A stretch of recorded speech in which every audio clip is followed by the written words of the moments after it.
Jóvenes, buenos días. Vamos a iniciar la clase de física, la semana número 8. El tema es impulso y cantidad de movimiento. Y la segunda tema es gravitación y universal. Gravitación universal.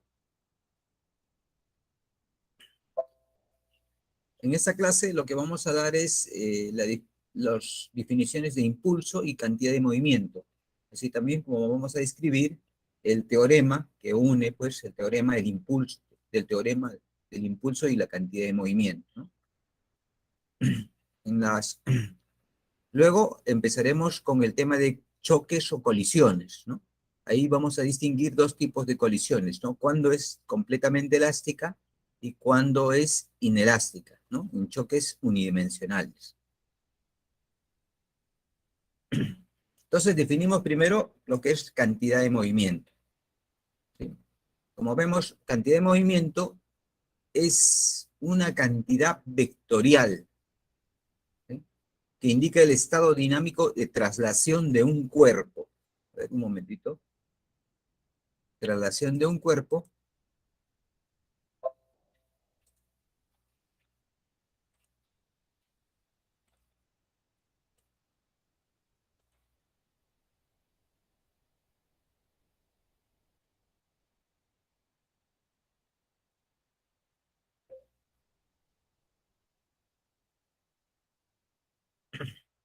Ok, entonces, y está definido por la masa por la velocidad. Esto no es producto vectorial, sino es producto escalar, ¿no? Ese producto, ¿sí? Es por, así, ¿ok? De esta manera, ¿no? Ambos son vectores, tienen la misma dirección de la velocidad. Las unidades en el sistema internacional no tienen un nuevo nombre, simplemente es de masa es kilogramo y de velocidad metros por segundo, no tienen nuevo nombre. Entonces aquí vemos el ejemplo, tenemos un automóvil, ¿sí? Que tiene una masa m y por lo tanto va a tener una cantidad de movimiento. Esa cantidad de movimiento lineal está en la misma dirección de su velocidad, ¿cierto? En ese caso, ¿no?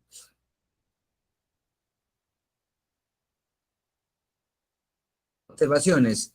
El cambio de la cantidad de movimiento de un cuerpo se expresa por cambio, ¿no? Siempre la expresión cambio de cantidad de movimiento, siempre lo hemos expresado por esta letra delta y agregamos este vector, ¿correcto? Entonces aquí lo tenemos, que va a ser la cantidad de movimiento lineal final menos la cantidad de movimiento lineal inicial, ¿no? O expresado de esta manera. Ahora podemos tener para un sistema de n partículas, la cantidad de movimiento total del sistema es igual a la suma vectorial de las cantidades de movimiento de las partículas individuales, ¿no? ¿Sí? A ver, en un sistema, entonces vamos a agrupar aquí un sistema, pongamos que es esta parte encerrada, y está compuesta pues de muchas partículas, ¿no? Por decir, tenemos una partícula con su cantidad de movimiento de esta manera, ¿no? Aquí tenemos nuevamente partículas, así, ¿sí? La número 3, partícula número 3, todas esas conforman un sistema, 3 partículas por decir, ¿no? Y así puede haber un montón de partículas, n partículas, ¿no? Entonces nos dice que la cantidad de movimiento del sistema debe ser la suma de cada uno de ellos, ¿no? En forma vectorial, ¿correcto? Dado que esto es una cantidad vectorial, ¿no? N, ¿correcto? Eso es lo que nos indica la segunda observación. O también puede escribirse de esa manera.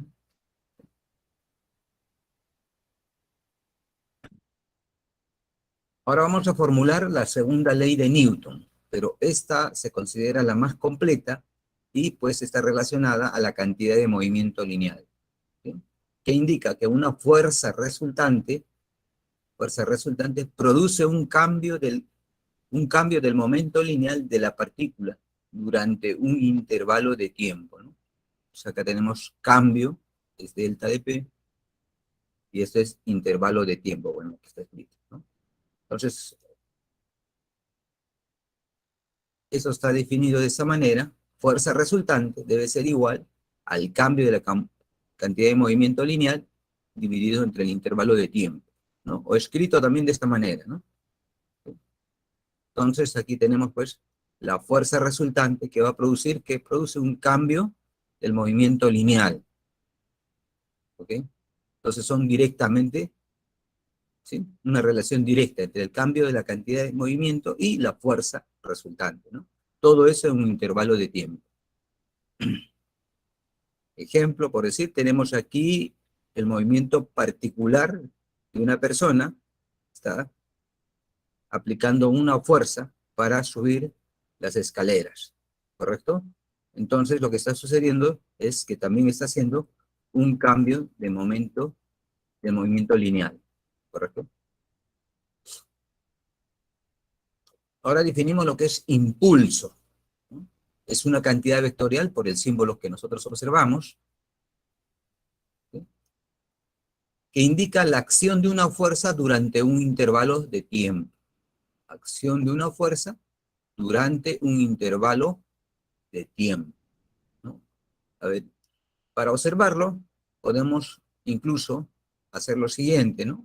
El deporte más popular del Perú, el país, es el fútbol. En el caso, por decir, de un tiro libre o un tiro penal, tenemos la interacción entre una pelota de fútbol y los zapatos deportivos. Entonces, los zapatos deportivos, accionados por la persona, ¿sí? Le va a aplicar una fuerza a la pelota. Entonces hay una interacción. El tiempo de interacción entre la pelota y los botines deportivos es un tiempo bien pequeño, ¿no? Entonces ese intervalo de tiempo es pequeño. ¿Qué le está imprimiendo? Una fuerza. Entonces el producto de esa fuerza por el intervalo de tiempo viene a ser lo que se conoce como impulso, ¿sí? Luego decimos también que el impulso producido por una fuerza cuyo efecto es el cambio de la cantidad de movimiento del sistema, ¿no? También podemos decir así. O sea, la definición, ahí está impulso. Acá vemos que dice fuerza media. Ahora vamos a saber por qué dice fuerza media por un intervalo de tiempo, ¿no? O de esta manera. Bueno, impulso, ¿no? Fuerza media, intervalo de tiempo. Las unidades en el sistema internacional no tienen un nuevo nombre, simplemente sería Newton por segundo, ¿correcto? Newton por segundo, ¿sí?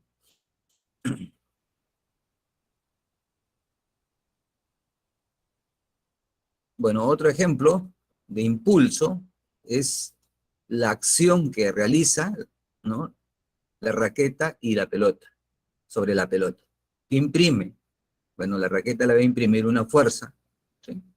Y por lo tanto, la pelota va a adquirir un impulso, ¿no? Tener en cuenta el tiempo de interacción entre la raqueta y la pelota, ¿correcto? Observación. La variación típica de una fuerza que actúa en una colisión durante un intervalo de tiempo. Eso es lo que tenemos que observar. Variación, ¿no?, de la fuerza de un intervalo de tiempo. Va a estar expresado gráficamente de la siguiente manera. Miren, hacemos un gráfico donde la fuerza está en las ordenadas, el eje donde se coloca la variable dependiente y en función del tiempo que vendría a ser la variable independiente. Decimos, pues, ¿no? Imaginemos el caso de la raqueta, ¿no? Habrá un tiempo inicial en que empieza a hacer contacto la raqueta con la pelota, ¿sí? Y debe haber un tiempo, claro, ese tiempo debe estar, pues, por el orden de los eh, centésimos de segundo, milisegundos, ¿cierto? Ese es el intervalo de tiempo. Entonces, durante ese intervalo de tiempo, ¿sí?, ese intervalo de tiempo, se le va a aplicar una fuerza, pero la fuerza no es que le vamos a aplicar una cantidad directa, sino en porciones pequeñas, ¿correcto?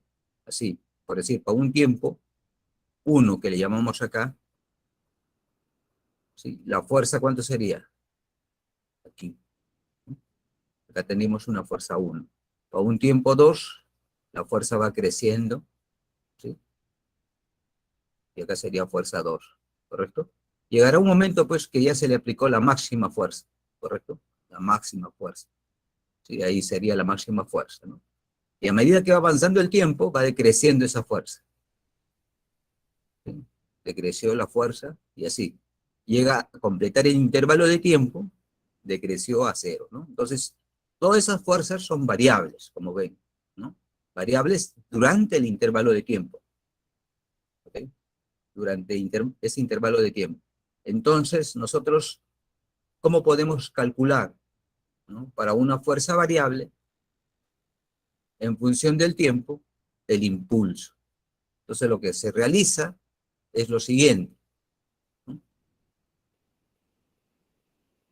Se traza una recta a la media altura de ese gráfico. Yo voy a eliminar estas partes. A la media altura, ese gráfico se traza una recta. Se dice, a esa altura, vamos a trazar una recta paralela al eje del tiempo. Ahí está. Y eso se conoce como fuerza media, ¿correcto? El promedio de las fuerzas. Entonces, todas las fuerzas que estuvieran ahí, pequeñitas, como va creciendo desde un máximo, ¿no? Entonces tomamos una fuerza media. Y se forma un rectángulo. Podemos calcular el área, ¿sí? Correcto. Al calcular el área,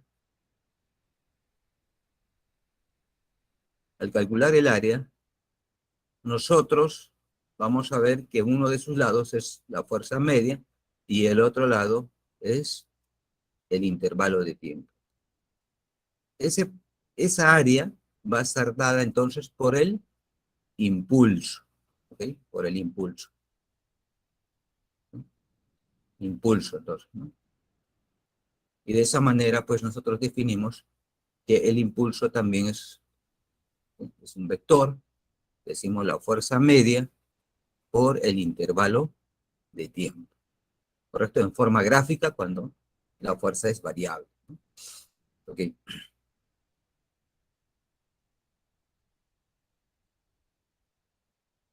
Teorema del impulso y de la cantidad de movimiento.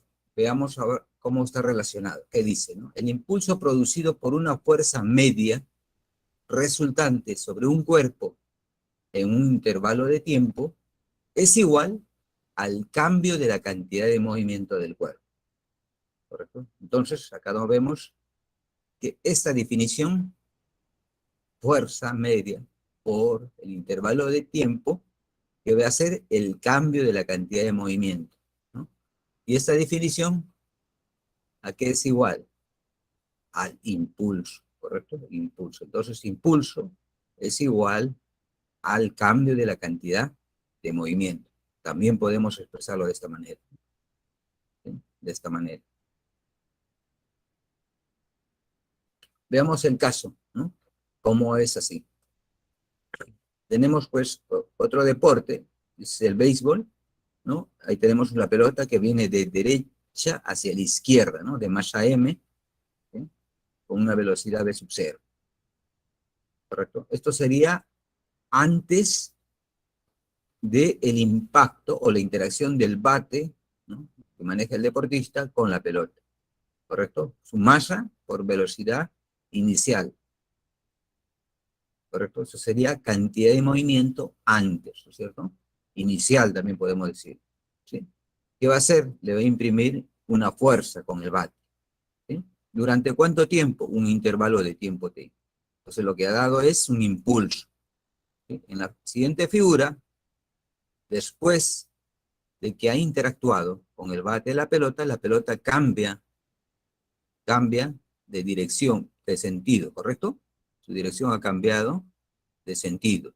Ahora la velocidad de la pelota es de izquierda hacia derecha, ¿correcto? Entonces aquí también tiene una cantidad de movimiento, recordémonos que es este producto. ¿Qué se diferencia? ¿No? El sentido de la velocidad, ¿correcto? El sentido de la velocidad. Entonces acá tendríamos pues, este sería el final, ¿correcto? El producto de estos dos, y el inicial sería diferente, ¿correcto?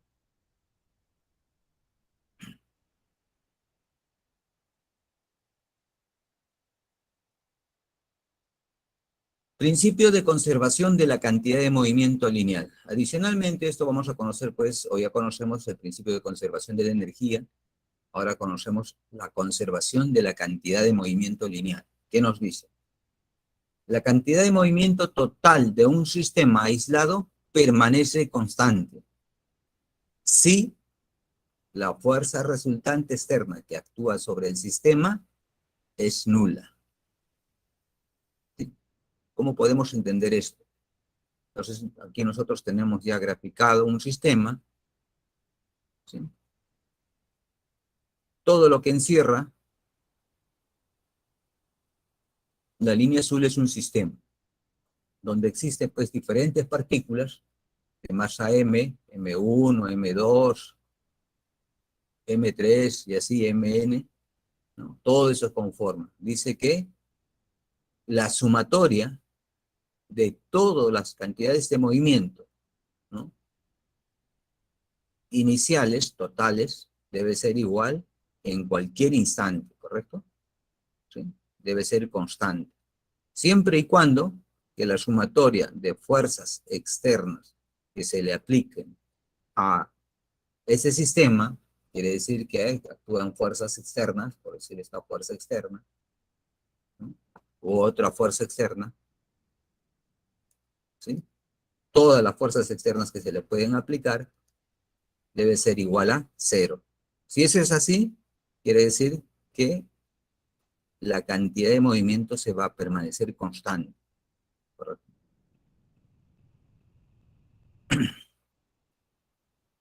Entonces decimos cantidad de movimiento inicial total debe ser igual a la cantidad de movimiento final total, ¿no? O de esta manera, constante. ¿Okay? Veamos aquí. Y vamos a ver un ejemplo inmediatamente antes.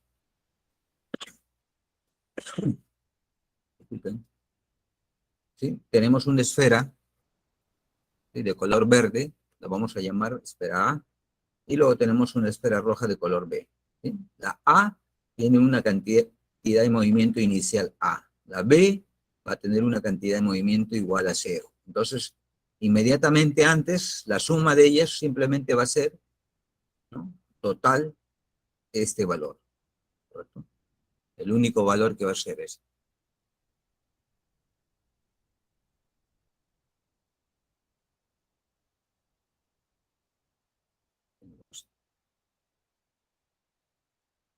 Inmediatamente después van a colisionar, porque viene con una cantidad de movimiento A sobre B, que permanece en reposo.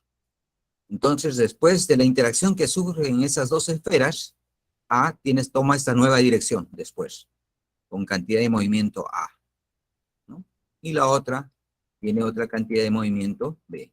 Entonces, como ambas las cantidades de movimiento lineal son vectores, podemos sumarlos, ¿no?, aplicando el método del paralelogramo, ¿no? Y tenemos pues la cantidad de movimiento final después de la interacción, ¿correcto? Entonces decimos que la cantidad de movimiento inicial debe ser igual a la cantidad de movimiento final.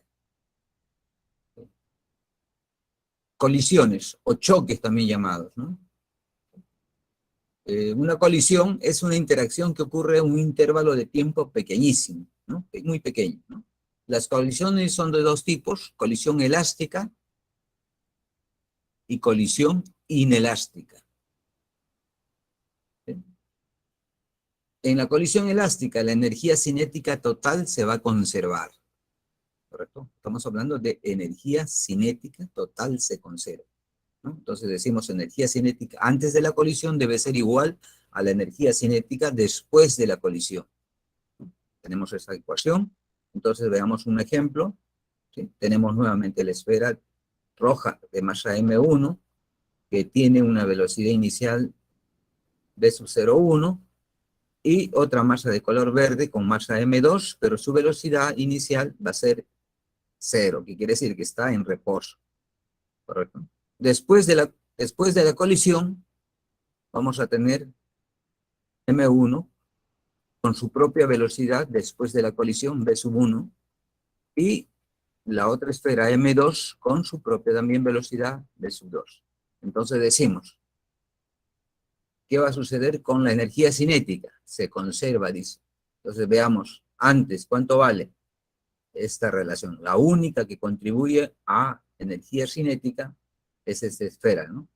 La otra es cero, ¿correcto? Entonces tenemos acá esa parte.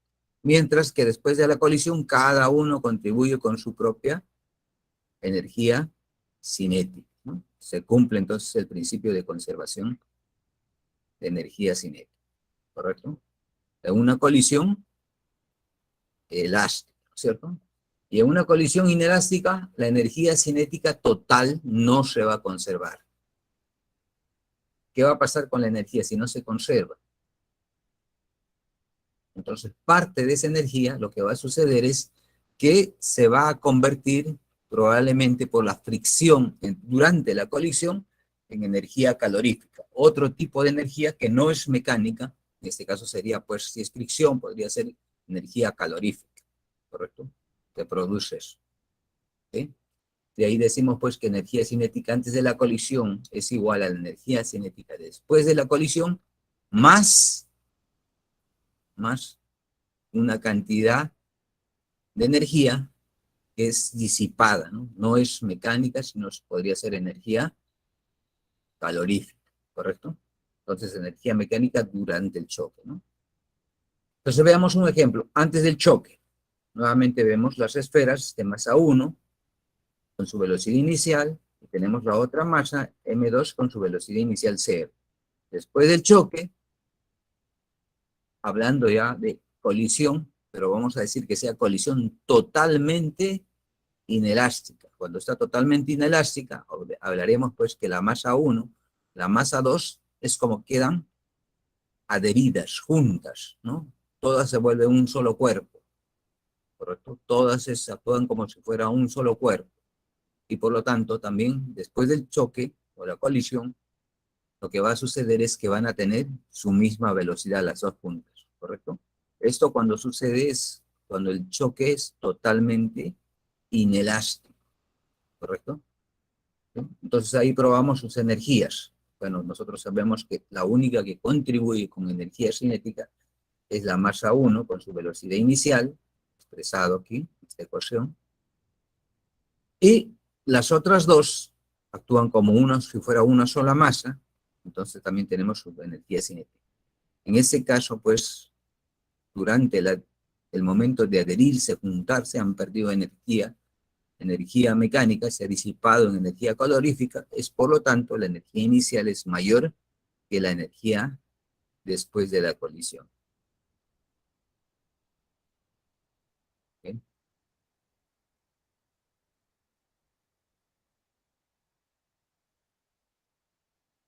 Regla de Newton de la colisión unidimensional. Veamos, por decir ahora, el caso de una colisión que realiza pues en una sola dirección, ¿no? Por decir en el eje X, dos esferas, dos cuerpos en una sola dirección. Entonces, aquí vamos a obtener una regla, y esta regla sale del desarrollo de ¿quién? Del principio de conservación de energía y la cantidad de movimiento lineal. Hay dos principios, ¿no? Conservación de energía y de la cantidad de movimiento lineal para esa colisión unidimensional, ¿correcto? ¿Cuál es la regla? Veamos, nos dice. En una colisión unidimensional entre dos partículas, las velocidades relativas, dice, velocidades relativas, ¿okay? Velocidades relativas de las partículas antes y después de la colisión son proporcionales y de direcciones contrarias, ¿correcto? Entonces vamos a ver, ¿no? Primero saber qué es velocidades relativas. Ya hicimos en una parte, ¿no? De este ciclo, no recuerdo qué clase, creo que la número 4 o 3, velocidades relativas, ¿ok? Entonces, vamos a recordar qué es eso, ¿sí? Entonces ponemos la expresión, es esta ecuación la que se cumple, ¿no? Entonces, esta ecuación es el resultado que se le aplica a una colisión en una línea, en una recta o una colisión unidimensional, ¿no? ¿Qué se le aplica? el principio de conservación de energía, propiamente energía cinética, y principio de conservación de la cantidad de movimiento lineal, ¿correcto? Y no va a tener resultado, vamos a tener como resultado esta ecuación, ¿correcto? Entonces ahora sí, vamos a ver qué es velocidad relativa, porque dice, velocidad relativa es la relación que existe entre dos velocidades, la velocidad 2 menos la velocidad 1, ¿correcto? Esa es la relación que debemos conocer. Entonces acá dice, la velocidad relativa, ¿sí?, final de las velocidades de los dos cuerpos durante la colisión debe ser igual o proporcional a la velocidad relativa antes de la colisión de los dos cuerpos, ¿correcto? Es proporcional. Y de direcciones contrarias, este signo nos dice que es direcciones contrarias, ¿correcto? El signo de proporción, perdón, la proporcionalidad se da con este coeficiente de restitución, epsilon, ¿correcto? Epsilon, ¿sí? Entonces, no es complicado memorizar aquí, ¿sí? Como vemos, velocidad de 2 menos velocidad de 1, eso sería después de la colisión, y acá velocidad inicial de 2 menos la velocidad inicial de 1, ¿correcto? 2 menos 1, solo que aquí viene acompañado con el coeficiente de restitución y el signo menos, ¿no?, para recordar. ¿Sí?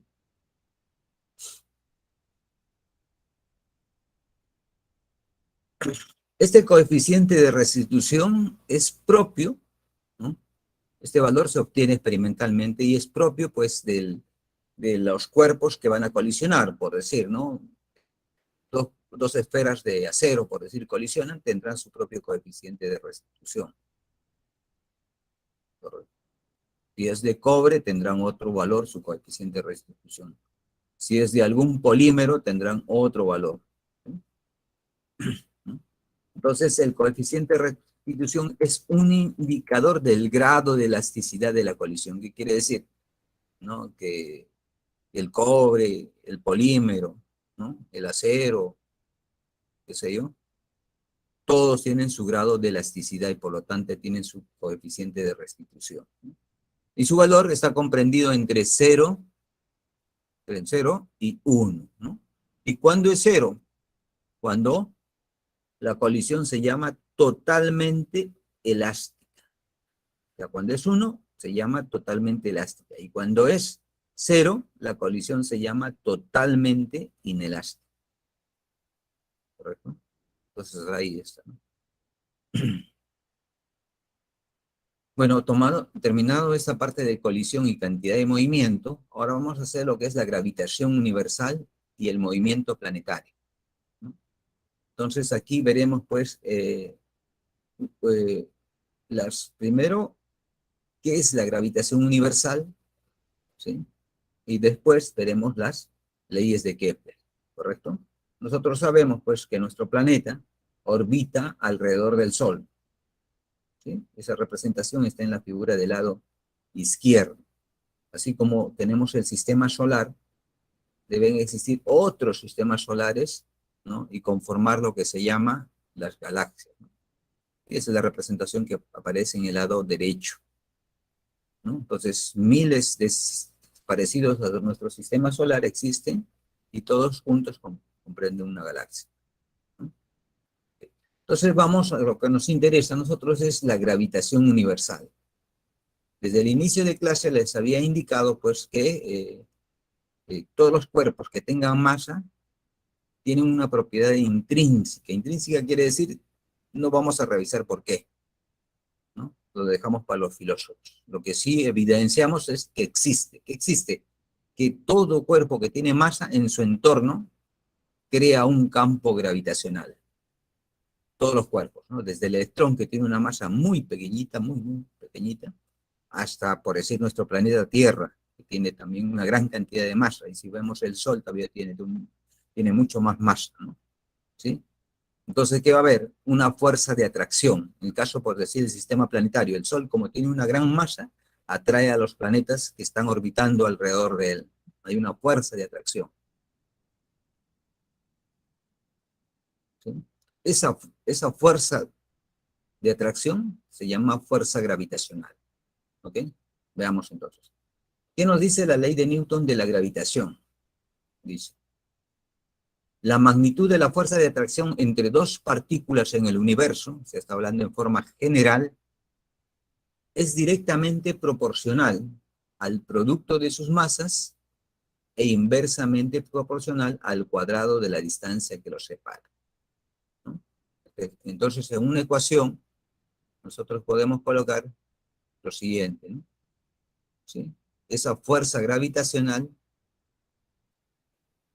vamos a ponerlo en la pizarra mejor, ¿sí? Nos dice que esa fuerza gravitacional es directamente proporcional al producto de las masas de los cuerpos, digamos M1 y M2, ¿sí? Dividido o inversamente proporcional a la distancia que los separa, ¿no? Al cuadrado de la distancia que los separa. Así se ha obtenido esa fuerza gravitacional, ¿correcto? Este signo de aquí indica proporcionalidad, ¿correcto? Y para sacar esa proporcionalidad nosotros tenemos, ¿no?, convertirlo en una ecuación, una expresión, ¿sí? Para que pongamos una igualdad, vamos a colocarle una constante, ¿sí? Constante. Entonces acá va a ser M1, M2 y la distancia, ¿correcto? Entonces ahí tenemos la fuerza gravitacional. Ahora, esta constante G se llama constante gravitacional. ¿Cómo se obtiene experimentalmente? Se ha obtenido experimentalmente ya hace muchísimo tiempo, ¿correcto? Tiene un valor que ahorita lo vamos a conocer, ¿sí? Entonces, entre dos cuerpos que tengan masa, va a haber siempre fuerza gravitacional. Ejemplo, por decir, nuestro planeta Tierra, ¿sí?, nuestro planeta Tierra, con su satélite natural, que es la Luna, ¿sí? Por eso es que la Luna orbita alrededor de nuestro planeta, ¿no? Hay una fuerza que los mantiene unidos. Ahora, no quiere decir que esta fuerza gravitacional, voy a poner acá la Tierra y aquí la Luna, está representado de la siguiente manera, pues, ¿no? La Tierra lo va a atraer a la Luna con esta fuerza, ¿correcto? Una fuerza gravitacional. O sea, esta sería la Luna y esta sería la Tierra, ¿sí? Lo va a atraer. Pero adicionalmente, la Luna va a atraer a la Tierra con esta fuerza, ¿correcto? Ahí está. Ambas son fuerzas gravitacionales, solo que tienen sentidos diferentes, ¿no? Entonces hay fuerzas atractivas, existe entre dos cuerpos, ¿no? Claro, ya tenemos que medir la distancia que los separa, ¿correcto? Pongamos que sea una distancia de. Entonces cumple esta ley de la fuerza gravitacional, ¿sí? La ley de Newton, ¿no?, para la gravitación universal. Bueno, acá tenemos la expresión y vamos a conocer, pues, dos cuerpos, ahí está, dos masas, la separación, ¿no?, una fuerza gravitacional de signos opuestos, cómo se atraen en una dirección, ¿no? Y esta es la famosa ley de Newton de la gravitación, ¿correcto? Donde esa constante tiene este valor obtenido experimentalmente, ¿correcto?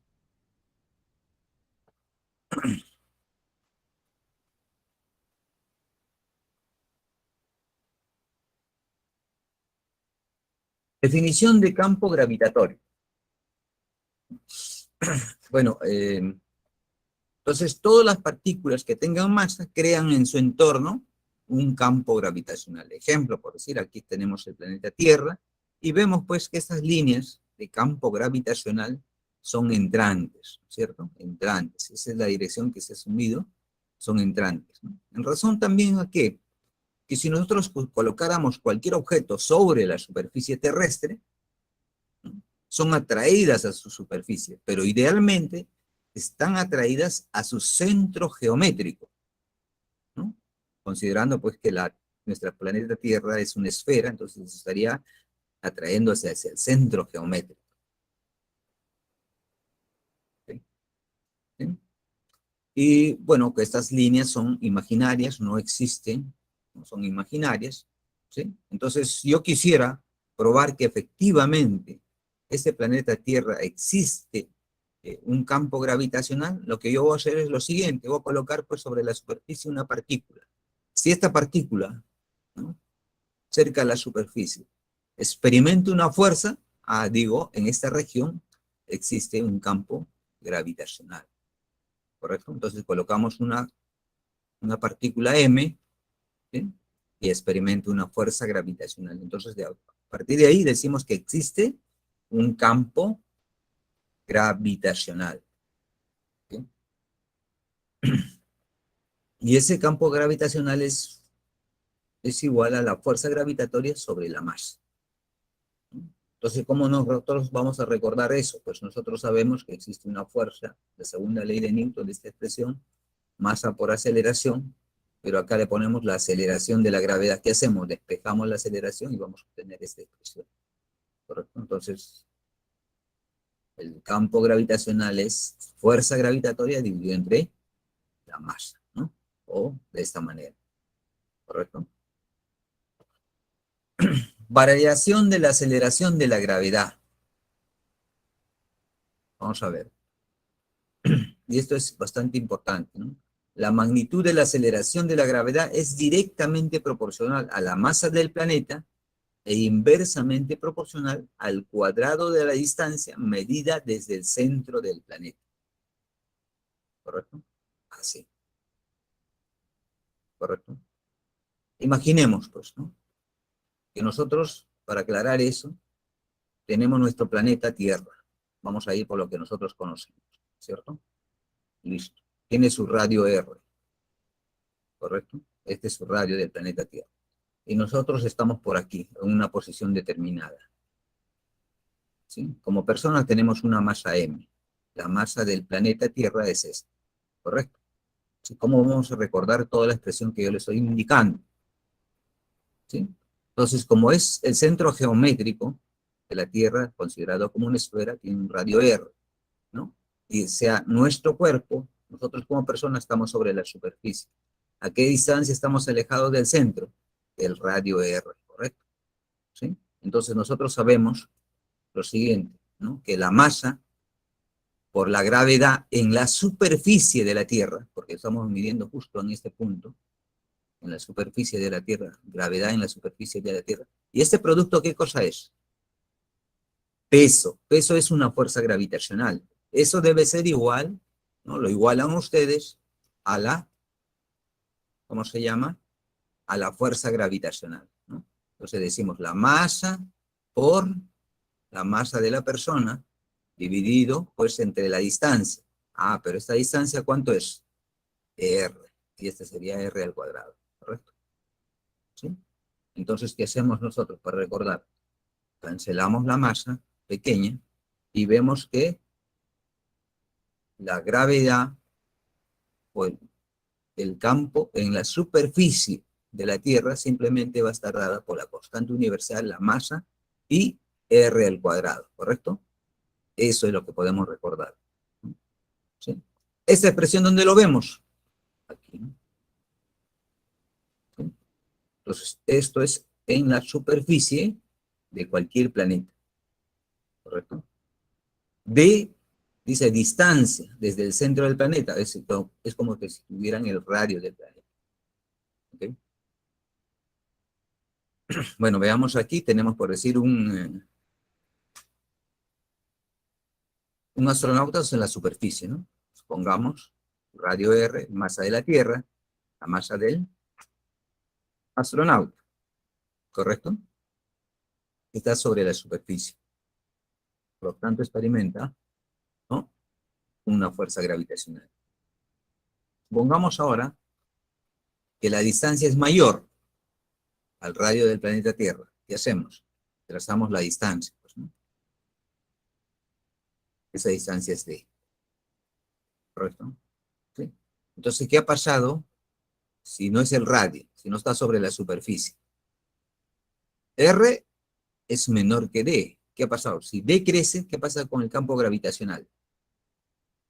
Si D crece, el campo gravitacional disminuye, ¿no? Va disminuyendo a medida que se va alejando de la superficie de la Tierra, ¿no? ¿Okay? Va creciendo. O sea, si en la superficie es 9.81, a una distancia mayor, o sea, más alejada de la superficie, pues va a disminuir, que será 2 metros por segundo al cuadrado, ya sería, ¿no? ¿Okay? Disminuye entonces, ¿no? ¿Por qué? Por la distancia. ¿Okay? Entonces va disminuyendo. ¿Okay? Observaciones.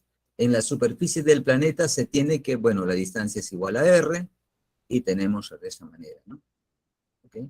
Si no hay masa, el campo gravitacional es cero, ¿no? Ya les había indicado, ¿no? Que todo cuerpo que tenga masa tiene como propiedad de crear un campo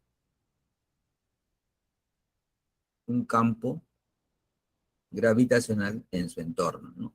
Entonces ustedes también, como tienen masa y yo tengo masa, tendré mi campo gravitacional en mi entorno, solo que pues debe ser muy pequeñísimo, que pase imperceptible de medirlo. ¿Sí? Sí.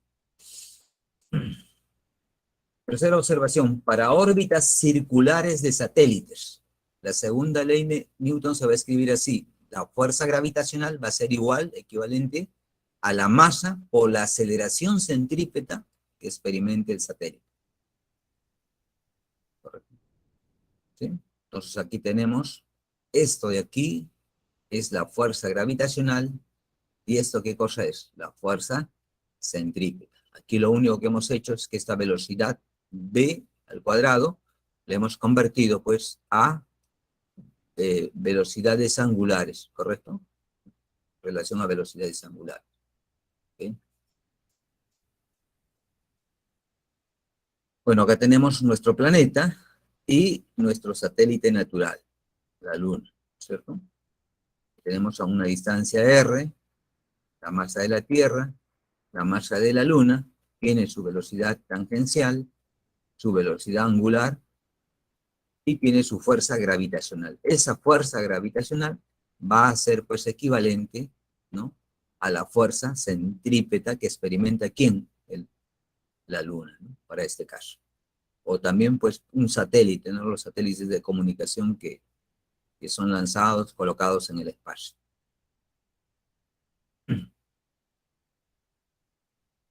Leyes de Kepler. Entonces ahora vamos a formular las 3 leyes de Kepler. Son bastante ilustrativas porque son muy antiguas, ¿no? El señor los midió sin tener mucha tecnología, dio estas leyes, ¿no?, de Kepler. La primera ley, o ley de las órbitas, ¿qué nos dice? ¿No? ¿Qué nos dice? Dice, los planetas describen elipses estando el Sol en uno de sus focos. Entonces, la trayectoria que nuestro planeta y los demás planetas también del sistema solar que describen al orbitar alrededor del Sol tienen una trayectoria de forma de elipse, ¿correcto? En geometría conocemos la elipse. El elipse tiene 2 puntos focales conocidos, ¿no? Entonces la primera ley nos dice pues que la trayectoria de los planetas al orbitar alrededor del Sol tiene la forma de una elipse, ¿correcto? Estando el Sol en uno de sus focos, ¿correcto? Eso es.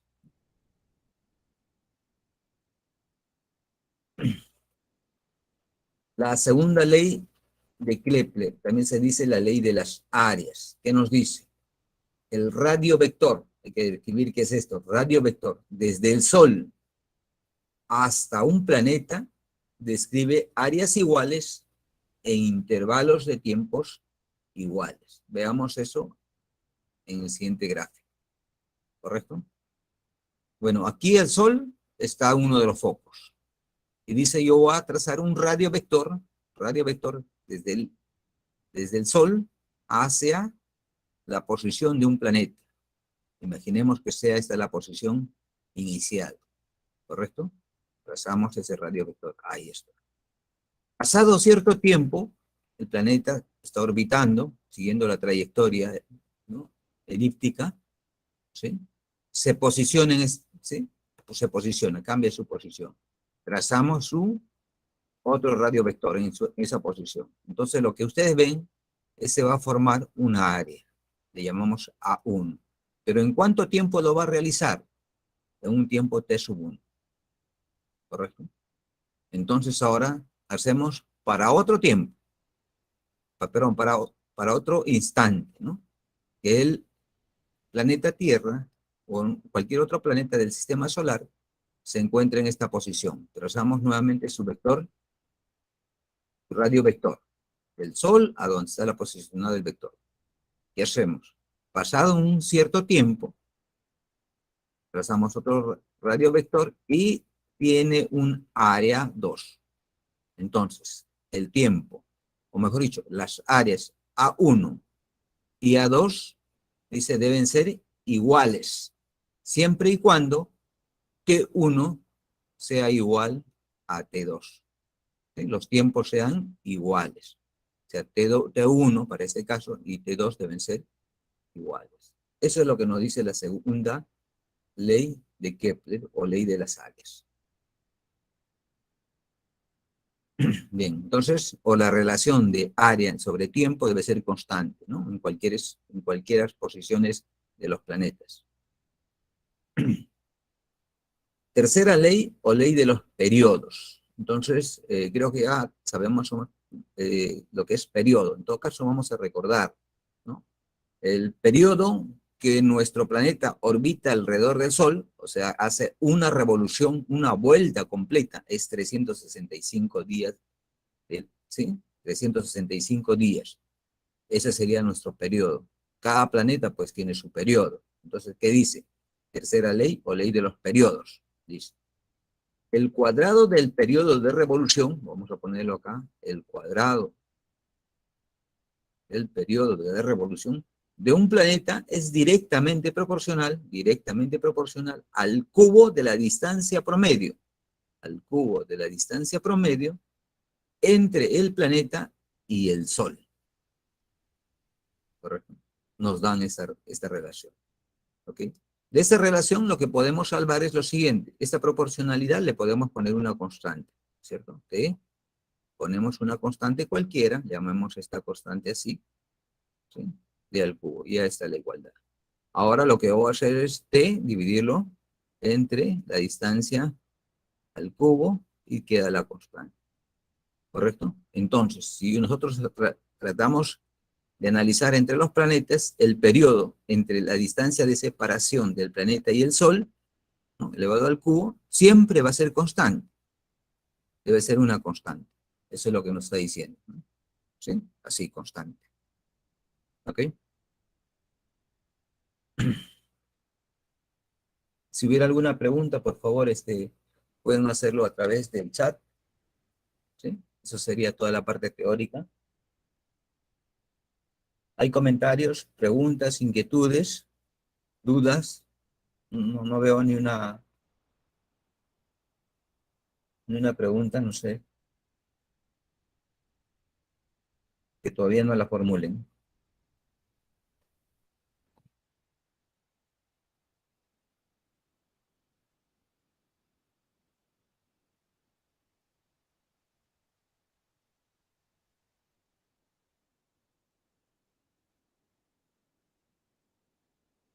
Bueno, entonces, en cada uno de los ejercicios, ya que no existe ningún comentario, inquietud, vamos a pasar a la parte de los ejercicios, que también pues vamos a ver la intervención de las leyes, ¿no?, las definiciones que hemos dado, los teoremas, ¿no?, de la clase.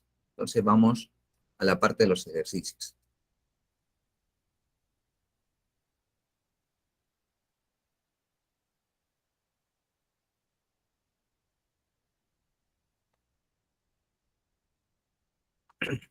Veamos, primer ejercicio entonces.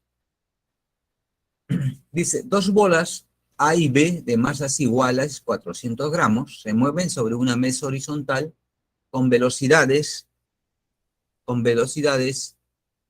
de -3 tiene su vector unitario expresado, ¿correcto? Con su dirección del vector unitario, y la velocidad de B también, ¿no? Como se muestra en la figura. Entonces mostramos la figura. ¿Sí? Está colocado aparentemente sobre una mesa de billar sin agujeros, ¿no? Tenemos las posiciones X, sistema coordenado X, con su vector unitario Y con su vector unitario J. ¿Cierto?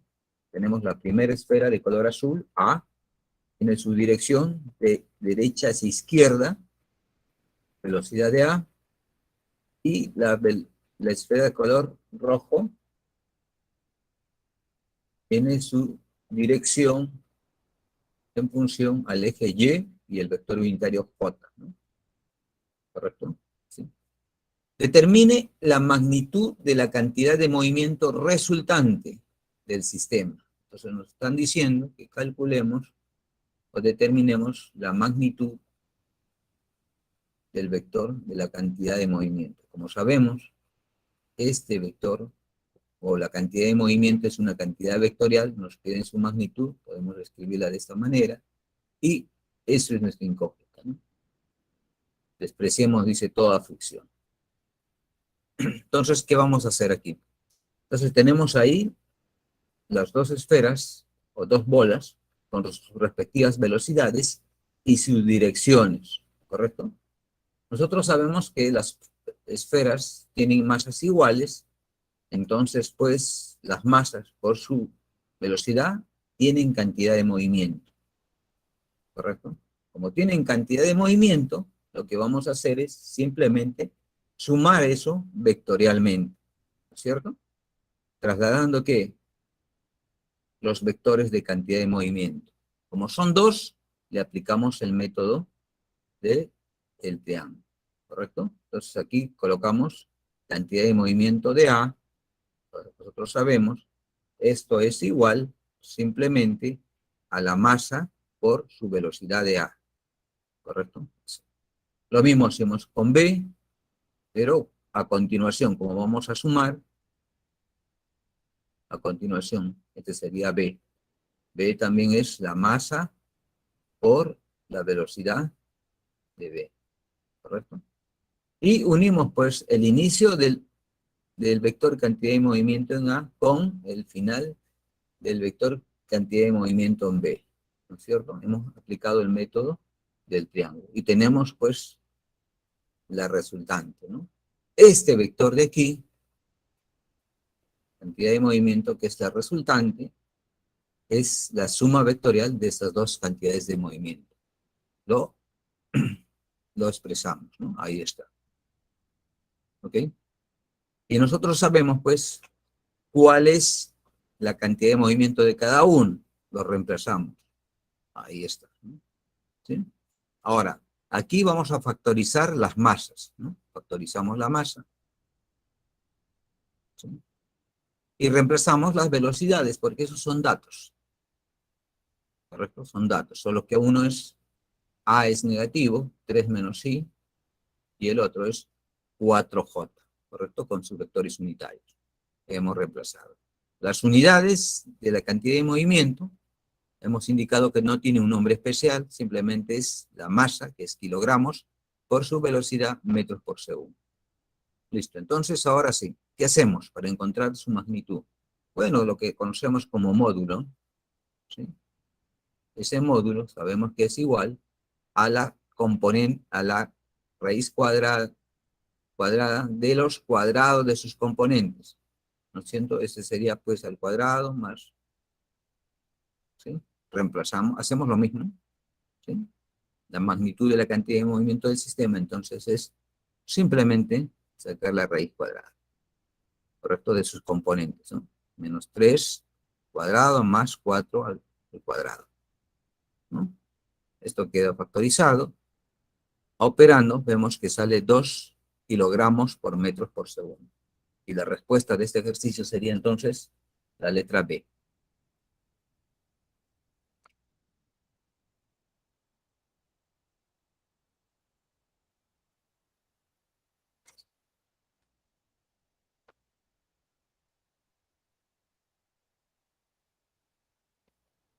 Comentarios, jóvenes, de este ejercicio. No veo comentarios.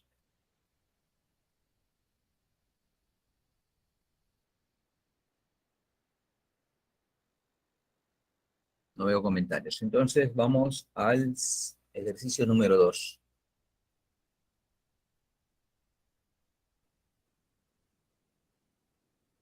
Dice, un pez de masa de 3 kilogramos que se mueve en la dirección del eje X con una velocidad de 0,5 metros por segundo se traga a otro pez de masa de 0,5 kilogramos que se mueve en dirección contraria. Si al momento de tragarlo ambos peces se quedan quietos, quietos quiere decir en reposo, ¿no? Nos preguntan, ¿cuál será la velocidad del pez menor, de menor masa, antes de ser devorado? Nos está preguntando la velocidad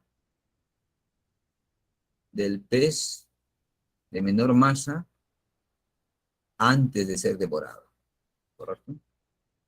Ok, entonces vamos a hacer un esquema en la pizarra, ¿sí?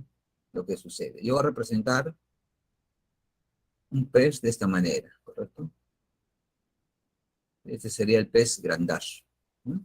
Y aquí tenemos un pececito, ¿sí? El pececito se dirige, dice, con esta dirección, ¿correcto? ¿Sí? Supongamos pues que sea con su velocidad v. Y esa velocidad justo es la que nosotros tratamos de descifrar, ¿no? ¿Ok?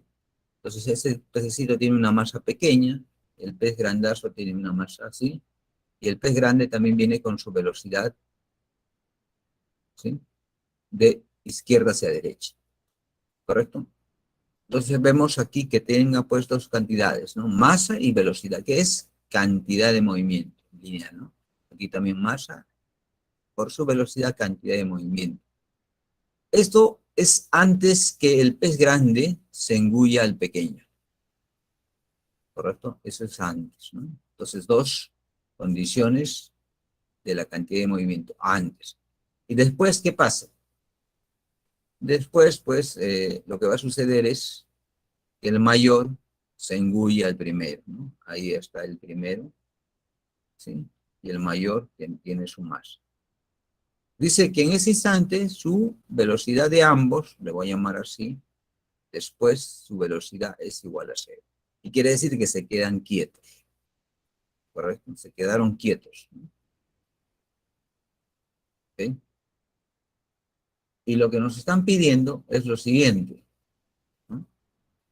Eh, la velocidad, encuéntrame la velocidad aquí del pez chiquito. ¿Cuánto es?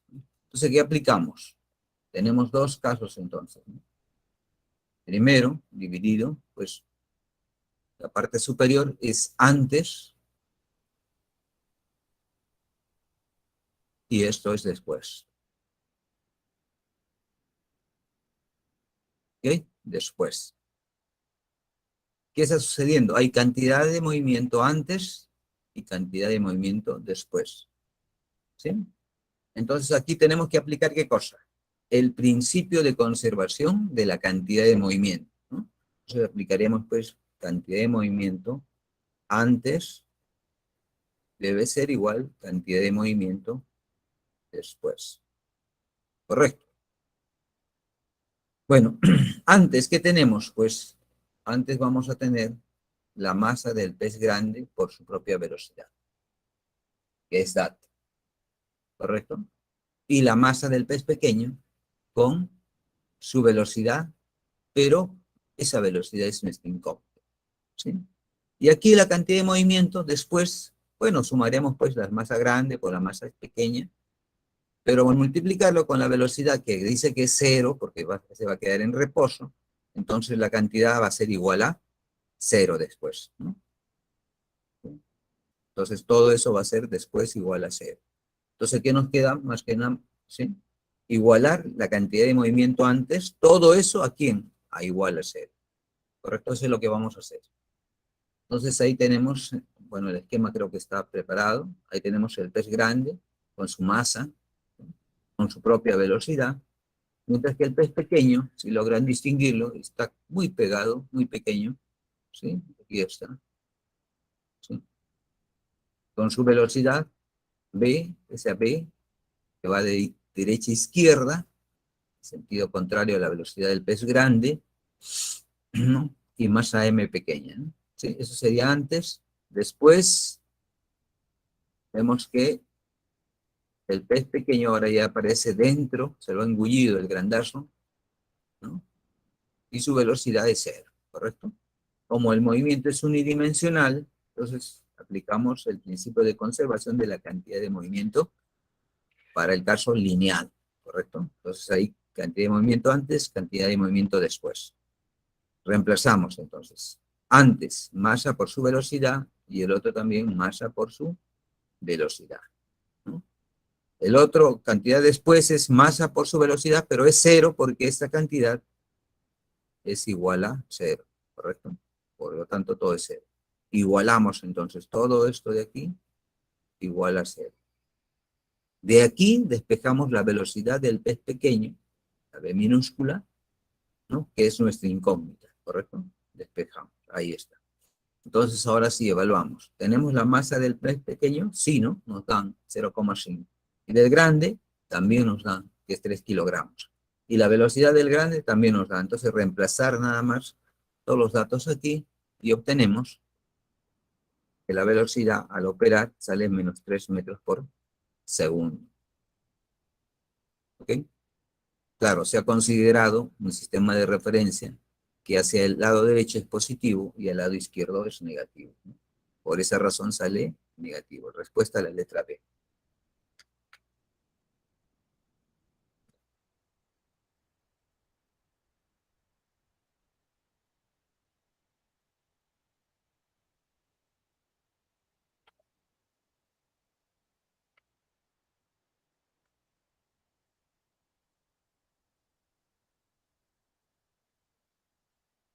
¿Comentarios, jóvenes, de este ejercicio? No hay comentario. Vamos entonces al siguiente. Pero con relación a los conceptos de impulso y cantidad de movimiento, indique la verdad o falsedad de las siguientes proposiciones. Primera proposición.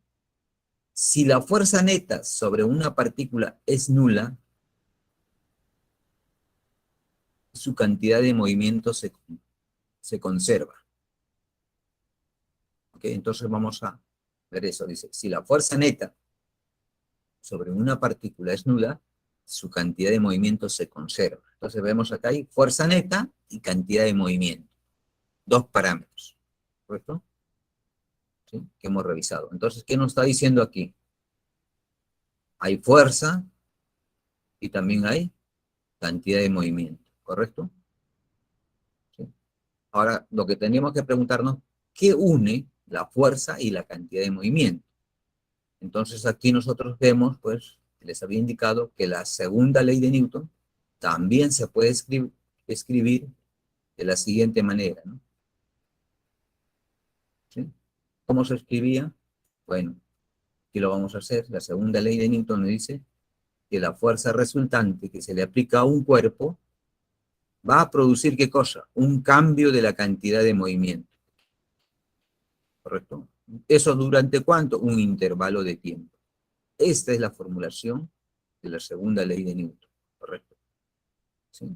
Entonces, de aquí aplicamos, dice, si la fuerza resultante o la fuerza neta sobre una partícula es nula, quiere decir que esta fuerza de aquí debe ser nula, ¿correcto? Entonces decimos que toda esta relación debe ser igual a cero, nula, o el vector nulo, así, ¿no es cierto? Y de aquí analizamos pues toda esta parte de la ecuación, ¿sí?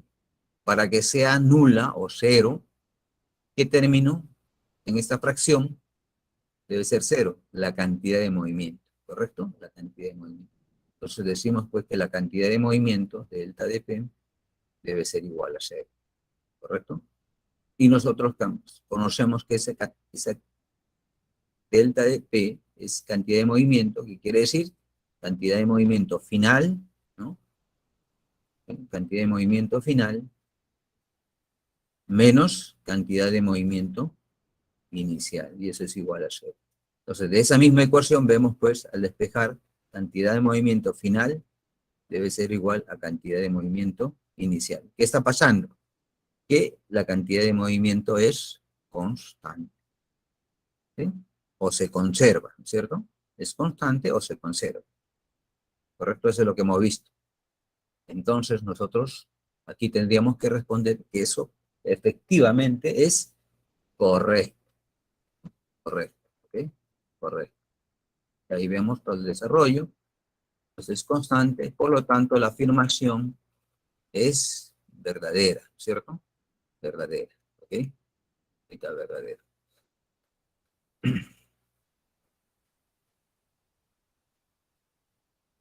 Ok, continuamos, ¿no?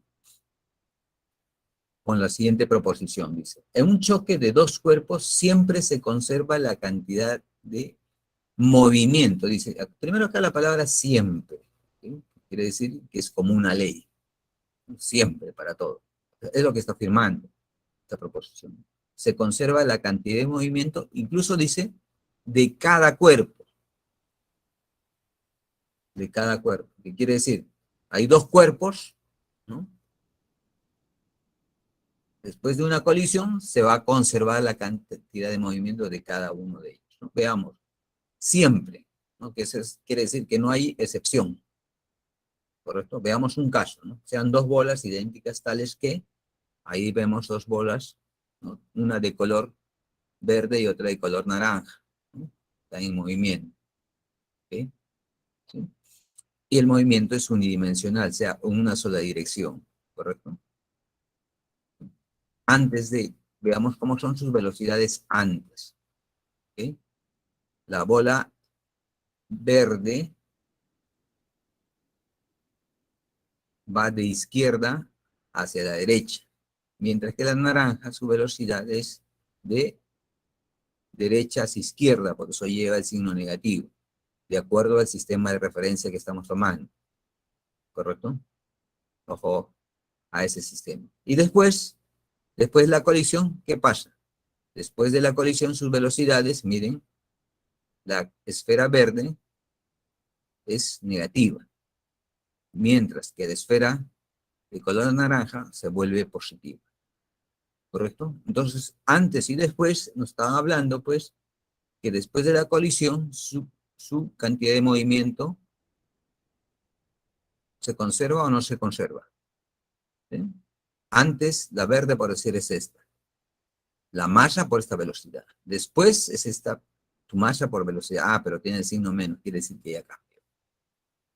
Porque como la cantidad de movimiento es un vector, si cambia uno de sus elementos, simplemente ya cambió, ¿correcto? Entonces, no se estaría conservando la cantidad de movimiento, incluido, y mucho mejor es, de cada uno, ¿no? ¿Por qué? De cada uno no se conserva, pero aquí está positivo y aquí está negativo. Lo mismo el otro lado, aquí está negativo y acá sale positivo, no se está conservando, ¿correcto? ¿Sí? Entonces, antes del choque, veamos la cantidad de movimiento verde, la cantidad de movimiento naranja. Eso sería antes del choque. Después del choque, ¿qué ha pasado? Cantidad de movimiento de la verde, miren la diferencia. Eso solamente es de la verde. Y veamos la naranja, ¿correcto? De la naranja, ¿ok? ¿Qué ha pasado? En el caso de la naranja, vemos pues que su cantidad de movimiento antes es este y después es este. ¿Qué ha pasado? Ha cambiado, ¿no es cierto? Entonces no se conserva, cada una no conserva su cantidad de movimiento. Por lo tanto, decimos que eso es falso. Tercera proposición. En un choque elástico se conserva la energía cinética de cada cuerpo. Veamos, ¿no? Se conserva la energía cinética de cada cuerpo. Veamos antes, ¿no? Tenemos una esfera con su velocidad inicial, la esfera 2 con su velocidad inicial 0, en reposo, Y ahí vemos su energía cinética, ¿sí? De ambos. Eso sería antes, ¿no? ¿Sí? Antes. Después, ¿qué pasa?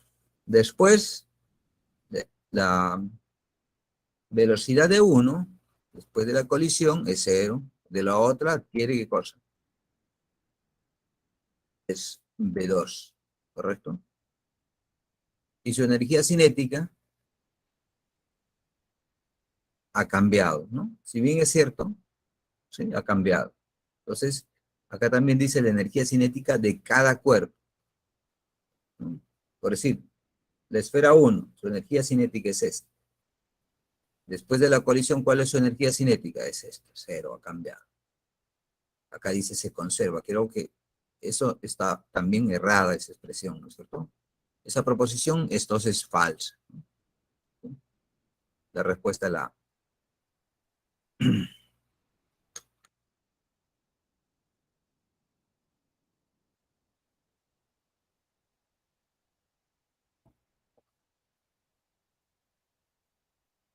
¿Comentarios, jóvenes? No hay comentarios, ningún comentario. Ok, vamos al siguiente ejercicio. Se lanza horizontalmente una pelota de masa de 400 gramos contra una pared, como se puede estar en la figura, ¿no? Entonces, antes del impacto, tenemos ahí una esfera que se lanza con su velocidad de derecha hacia izquierda, de sub cero. Luego dice, si la rapidez justo antes del impacto es 20 metros por segundo. Entonces nos está dando la velocidad de esta esfera, ¿correcto? V sub cero es igual 20 metros por segundo. ¿Sí? Y después del impacto, dice que es de 10 metros por segundo. Entonces, después del impacto, mar B, después del impacto, colocamos acá su velocidad, es 10 metros por segundo. ¿Correcto? Determine la magnitud del impulso sobre la pelota. Entonces, la pregunta es el impulso, una cantidad vectorial que podemos escribir como vector de esta manera, su magnitud. ¿Correcto? ¿Sí? Entonces, tenemos, ¿qué cosa? La masa de la misma pelota es igual 0,400 gramos, kilogramos en el sistema internacional. Todas las unidades trabajamos de esa manera. ¿Sí? Entonces ahora vamos a determinar la magnitud del impulso. ¿Sí? ¿Cómo hacemos? A ver, colisionan. Entonces tendremos que aplicar ¿qué cosa? El principio de conservación de la cantidad de movimiento, ¿no es cierto? ¿Sí? Eso es primero. Después, como nos piden el impulso, tenemos que ver qué relación nos une, ¿no? Entre el cambio de la cantidad de movimiento y el impulso, ¿no? Hemos dicho que el impulso está definido, es una cantidad vectorial, y hemos dicho que es la fuerza media, esta es la fuerza media por el intervalo de tiempo. Pero también eso está relacionado, ¿a qué cosa? Al cambio de la cantidad de movimiento, ¿correcto? El impulso, ¿sí? Así, esas dos relaciones, ¿no? Y, y lo que vamos a tener nosotros, como tenemos, pues, antes de la colisión y después de la colisión, que vamos a tener cantidad de movimiento, ¿sí? Cantidad de movimiento, ¿sí? Antes y después. Y esa diferencia debe ser igual al impulso. Entonces, primero calculamos la cantidad de movimiento de cada una de las esferas, ¿ok? Eso es lo que vamos a realizar.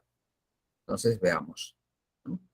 Fijamos nuestro sistema de referencia, ahí está, hacia la derecha positivo con el vector unitario I, y hacia la izquierda con el vector unitario, claro, con el signo menos, ¿no? Hacia la izquierda. Entonces, hacemos eso para antes del impacto, antes de la colisión con la pared. Cantidad de movimiento justo antes del impacto. ¿Cómo será? La masa, que ya tenemos como dato, la masa tenemos como dato con su velocidad inicial, pero vector unitario negativo, ¿no es cierto? ¿Sí? Ahí está, masa por su velocidad inicial, vector unitario negativo, por lo tanto la cantidad de movimiento inicial tiene esta expresión. ¿Okay? Luego vemos la cantidad de movimiento justo después del impacto. La masa por su velocidad que aparece. ¿Sí? Ahí está.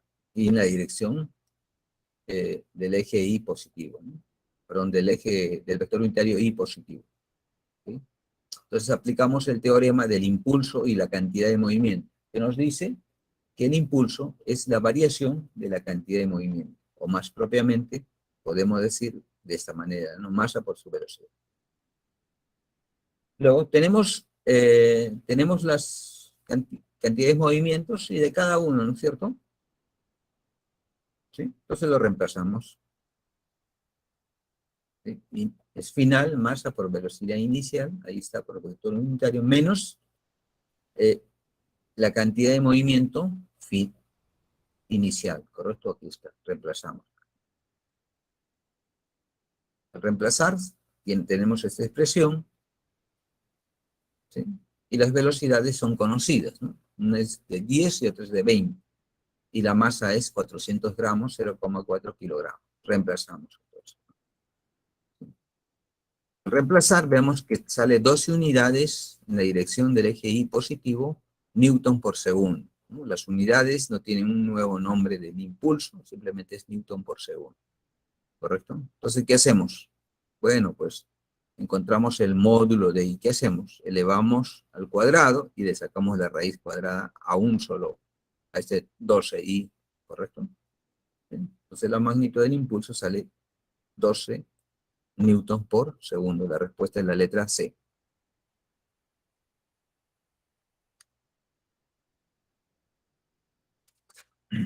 ¿Comentarios, jóvenes? No veo comentarios.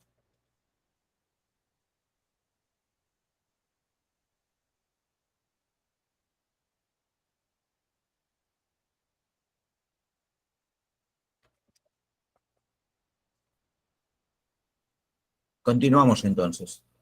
Ok, gracias, señorita Cristina. Ok, vamos al siguiente ejercicio.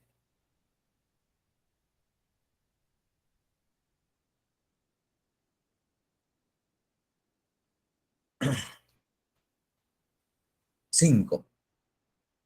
La figura muestra la gráfica de fuerza versus el tiempo, ejercida por una raqueta sobre una pelota de tenis de masa de 60 gramos. Si la velocidad de la pelota justo antes del impacto es v sub 0 menos 10 metros por segundo, determine su rapidez después del impacto. ¿Ok? Después del impacto. ¿Ok? Después del impacto. Entonces vamos a determinar la velocidad después del impacto. Vamos a ponerlo más grueso.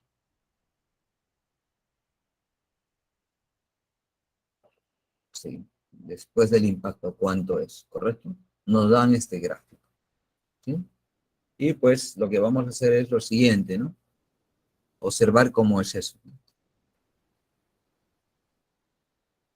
Ahí está el gráfico. Ahí está la pelota de tenis y la raqueta, ¿no es cierto? Entonces, nos dan la velocidad antes del impacto. Fijamos nuestro sistema de referencia. Positivo hacia la derecha, negativo hacia la izquierda. Bueno, eso es la convención que ya se tiene. Ahora sí, fijamos, ¿no?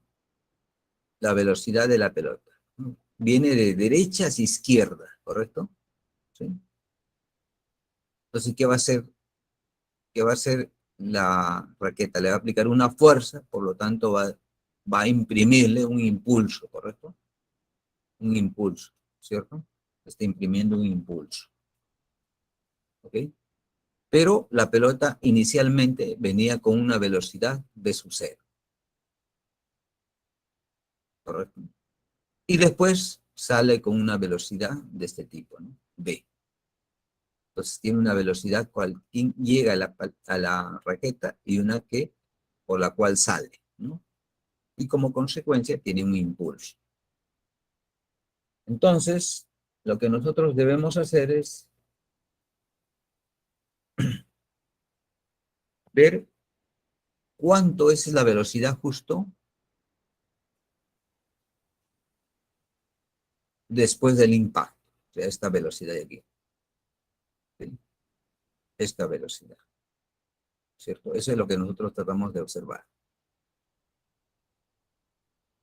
¿Sí? ¿Y qué hacemos? ¿Qué hacemos para ver eso? Nosotros que queremos ver el impulso, ¿no? Sabemos que le va a dar un impulso. Entonces vamos a la pizarra. ¿Ok? Sabemos que le va a dar un impulso, entonces, y sabemos por el teorema del impulso y la cantidad de movimiento, que dice que es así, ¿correcto? O masa por velocidad final menos masa por la velocidad inicial. ¿De quién? De la pelotita, ¿correcto? Entonces a nosotros nos están pidiendo esta ecuación que desarrollemos, ¿no? Esta ecuación. Entonces vamos a desarrollar esta ecuación. El impulso debe ser igual a la masa por la velocidad menos la masa por la velocidad inicial, ¿correcto? ¿Sí? De esta ecuación, lo que nosotros tenemos es lo siguiente, ¿no? Nosotros nos preguntan cuál es la velocidad después, justo después de que la raqueta impacta con la bola, ¿correcto? Justo después. Esta velocidad, ¿correcto? ¿Qué nos dan? ¿Qué datos nos dan? Nos dan la velocidad inicial, la esfera, pero o sea, la masa de la esfera. ¿Sí? ¿Okay? Ahí tenemos eso. ¿Qué nos faltaría conocer para, ¿sí? para obtener eso? Ah, nos faltaría entender el impulso. Si obtenemos el impulso, ¿no? Si obtenemos esta cantidad del impulso, bueno, y eso lo único que quedaría es obtener la velocidad justo después del impacto de la raqueta con la pelota. Y ese es, ¿no? Nuestro incógnito. Entonces tenemos que calcular el impulso. ¿Y cómo hacemos? Bueno, ahí nos da un gráfico, ¿no? ¿Sí? Aquí nos da un gráfico. ¿Y qué nos dice? Para encontrar el impulso. Ah, debemos calcular toda esta área debajo, ¿no? De las líneas naranjas, ¿correcto? Es fuerza en función del tiempo, ¿correcto? Encontramos el área. ¿Cómo podemos encontrar el área aquí? ¿Sí? ¿Cómo podemos encontrar esa área para encontrar el impulso? ¿Sí? Entonces, para eso, el impulso será pues área del triángulo. ¿Qué hacemos? Bueno, consideramos que este triángulo es un triángulo isósceles, ¿cierto? Eso sería, ¿sí? Ese es un primer caso. Pero a nosotros nos dicen que debemos considerar la fuerza media, ¿no? ¿Cómo es la formulita? Intensidad, perdón, intensidad no, impulso es igual a la fuerza media, ¿sí? Por el intervalo de tiempo, ¿correcto? Esta fuerza media, ¿dónde la vamos a tomar? Allá. Todas las fuerzas que dan, decimos a la fuerza a la mitad de la altura, ¿correcto? Entonces esta fuerza, ¿sí? Va a ser, pues, ¿cuál es la máxima fuerza? 3. Entonces de eso le sacamos la media. La mitad, ¿cuál sería? Sería la fuerza media dividido entre 2 por el intervalo de tiempo, ¿correcto? Aquí, para calcular esto gráficamente, ese es, un primer caso, ¿correcto? Y eso es lo que vamos a hacer, ¿no? Entonces vamos a poner cara aquí. La intensidad, ¿cuál sería acá? La fuerza media. La fuerza media es 3 por 10 dividido entre 2, ¿correcto? ¿Y esto qué es? El intervalo de tiempo. ¿Cuánto es? 2 por 10 a la menos 3. Esta es la fuerza máxima, ¿no? Que aparece ahí, y lo dividimos entre 2, sería la fuerza media, ¿correcto? ¿Y eso qué nos da? 3 newtons por segundo. Listo, ya tenemos ahora 3 newton por segundo. O sea, ya obtuvimos el impulso, este valor. Ahora solamente queda reemplazar y obtener la velocidad justo después de la colisión, ¿sí?, de la pelota con la raqueta, ¿correcto? Entonces, por el teorema del impulso, aplicamos esta relación, ¿sí? Reemplazamos el impulso, ya lo hemos encontrado, esta es newton por segundo. Luego tenemos la masa es 60 gramos, que quiere decir 60 por 10 a la menos 3 kilogramos, ¿no?, multiplicado por la velocidad justo que buscamos, justo después de la colisión, menos la velocidad inicial que nos dan, es menos 10 metros por segundo, ¿no? La única incógnita es esa velocidad. De esa velocidad, pues operamos algebraicamente, ¿sí? Y obtenemos que la velocidad es 40 metros por segundo, ¿correcto? 40 metros por segundo. Quiere decir que la magnitud de su velocidad se ha incrementado, ¿no? Entonces tenía 10, ahora tiene 40 metros por segundo. Y la respuesta es la letra D.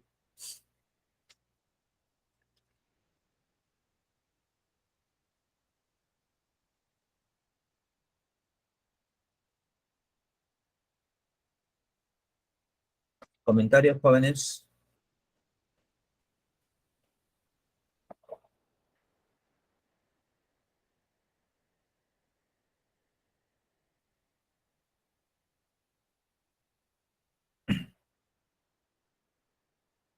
No hay comentarios. Entonces vamos al siguiente ejercicio.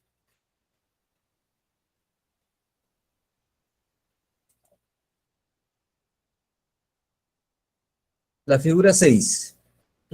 Perdón, el ejercicio 6. La figura muestra dos bolas A y B de masas iguales, de 2 kilogramos, ¿correcto? La bola A tiene una rapidez de 2 metros por segundo y colisiona frontalmente con la bola B inicialmente en reposo, ¿no? Velocidad es igual a 0. Asumiendo que la colisión es inelástica, determine la cantidad de calor que se libera. Desprecie la fricción en las superficies horizontales. ¿Okay? Aquí, en este ejercicio, lo que debemos considerar es que aquí debe ser totalmente inelástica. ¿Okay? Esta expresión debe decir totalmente inelástica. Aquí, entonces, debemos considerar eso. Total debe ser elástica. ¿Okay? Totalmente elástica. ¿Okay? Totalmente, ¿no? Debe decir elástica. Y así vamos a determinar, dice, el calor que se libera.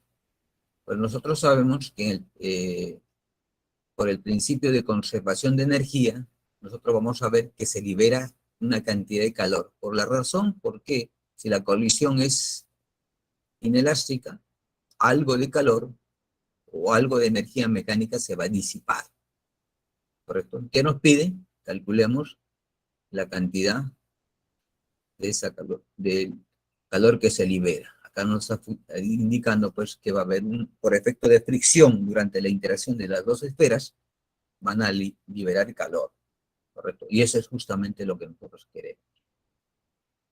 ¿Ok? Bueno, ¿dónde hemos visto esa expresión de calor durante el tema que hemos estudiado? ¿Sí? Tenemos que recordar ahí, ¿no? Hemos visto eso en el principio de conservación de la energía, que quiere decir, es decir, la energía inicial antes de la colisión, ¿sí?, debe ser igual a la energía final después de la colisión más la cantidad de calor disipado, cantidad de calor o de energía disipada. El hecho de que diga disipada ya quiere decir que estamos trabajando con energía mecánica, se va a disipar en otro tipo de energía, especialmente por fricción a la energía calórica. ¿no? Ahí se cumple entonces el principio de conservación de energía. ¿Correcto? Y específicamente, ¿qué energía? Es la energía cinética, ¿correcto? Energía cinética, ¿no? ¿Sí? Eso es cuando la colisión es inelástica.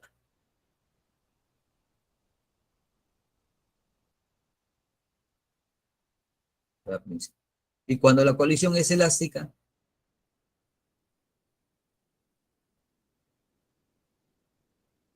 ¿qué va a ser? Pues energía cinética inicial debe ser igual a energía cinética final, ¿correcto? En elástica se cumple esto, en inelástica, en forma general, debe cumplirse así, ¿no? Ese Q es la energía disipada, ¿no? Especialmente se disipa por la fuerza de fricción durante la colisión en energía térmica o energía calorífica, ¿correcto? Eso es. Bueno, nosotros estamos, ya hemos recordado, nosotros estamos en una colisión totalmente inelástica, vamos a considerar. O sea, tenemos que usar esta relación.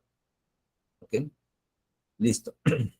Ahora, para encontrar eso, tenemos que ver lo siguiente.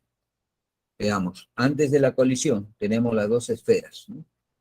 ¿Sí? Tenemos que considerar aquí sus energías, ¿correcto? ¿Sí? Veamos. Eh,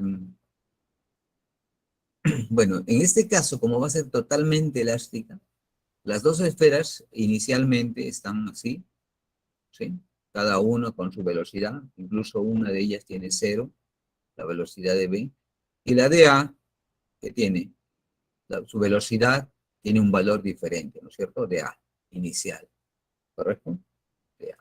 Y después de la colisión, estas van a quedar así, juntas, porque es totalmente elástico, ¿no? A y B juntas, van a conformar como si fuera un solo cuerpo, ¿correcto? Y pues van a tener su velocidad, ¿correcto? Su velocidad. Hasta ahí todo bien, ¿sí? En el primer caso nosotros tenemos todo, ¿no? La masa y su velocidad de cada una de ellas. No va a haber problema en considerar su energía cinética. Por lo tanto, todo acá, su energía cinética, ¿sí? Antes de la colisión, está determinada, ¿correcto? Podemos determinarlo. Pero después, aquí vamos a tener pues las dos masas juntas por la velocidad. Lo que no tenemos de dato es esta velocidad, ¿correcto? Como no tenemos la velocidad esta, ¿qué vamos a hacer? Vamos a aplicar el principio de conservación de la cantidad de movimiento. ¿Ok? Aplicamos entonces principio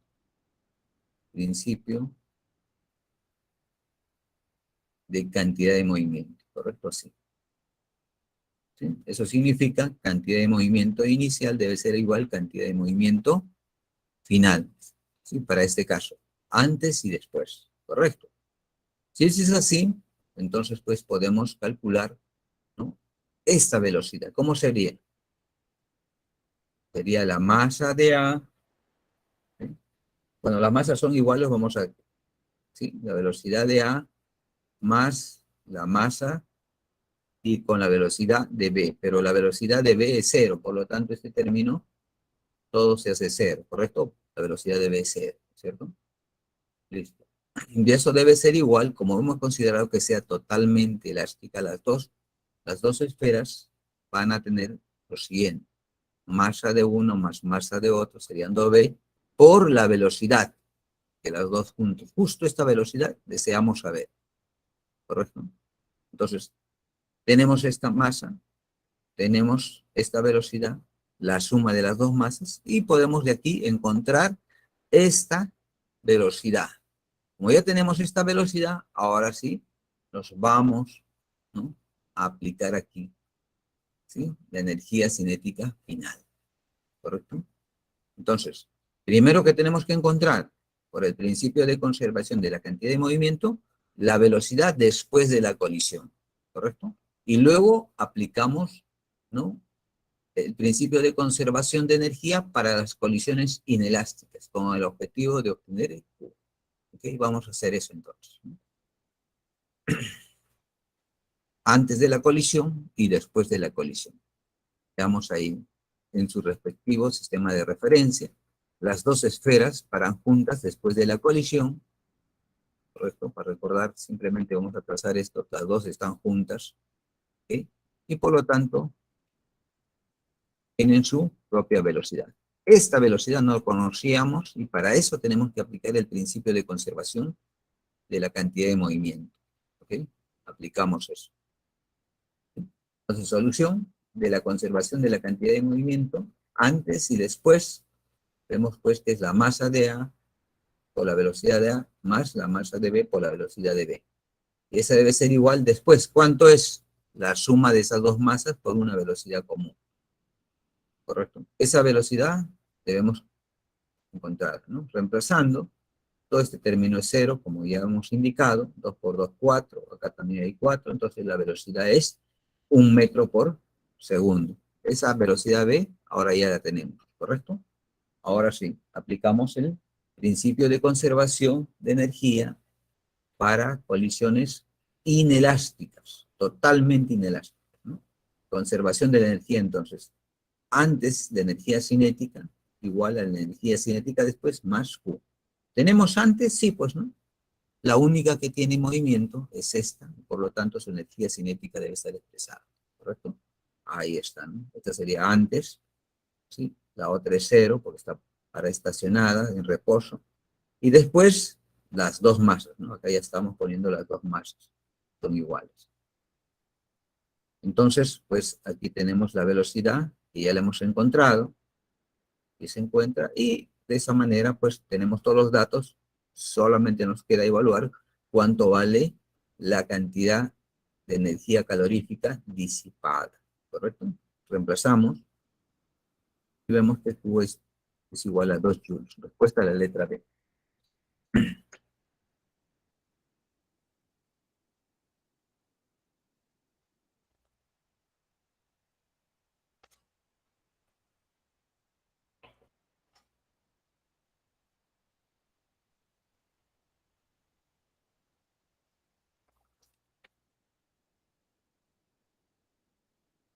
Comentarios, jóvenes, no existe. Vamos al ejercicio número 7, entonces.